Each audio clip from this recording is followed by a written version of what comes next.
Bonjour. Je vous remercie. D'abord, une petite précision sur les débats qui se tiennent aujourd'hui sur ce sujet. N'en déplaise aux caricatures camouloxo-bloubiboulguesques, les écologistes gagnent aussi dans les municipalités rurales et gèrent de plus en plus de villages et de petites villes pour le plus grand bien de leurs habitants. Ceci dit, vous avez décidé d'engager la région Auvergne-Rhône-Alpes dans l'écologie positive en investissant enfin dans le ferroviaire.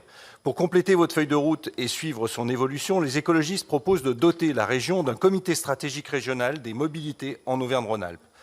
La feuille de route de mobilité positive du quotidien 2035 fixe des ambitions et des modalités de concertation en conformité avec la loi d'orientation des mobilités 2019. Il sera nécessaire d'aller plus loin, en concertation avec les territoires. C'est pourquoi, en parallèle des concertations existantes déjà dans les métropoles, nous proposons d'aller plus loin et de développer une vision globale et régionale dans une instance qui garantisse un pilotage de la feuille de route au fur et à mesure de sa mise en application. Cela permettra de consolider ces efforts au sein de ce comité rassemblant tous les acteurs clés.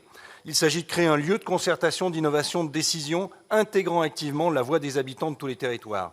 Ce comité pourrait avoir pour mission, par exemple, suivre l'application de la feuille de route, promouvoir l'accessibilité, la ponctualité, la qualité de service des TER et des cars, encourager l'innovation technologique la plus respectueuse de l'environnement, sensibiliser, impliquer activement les citoyens dans la transition pour une mobilité durable. La création de ce comité stratégique régional de développement des mobilités permettrait de suivre chaque année dans une grande assemblée représentative la réalisation de la feuille de route.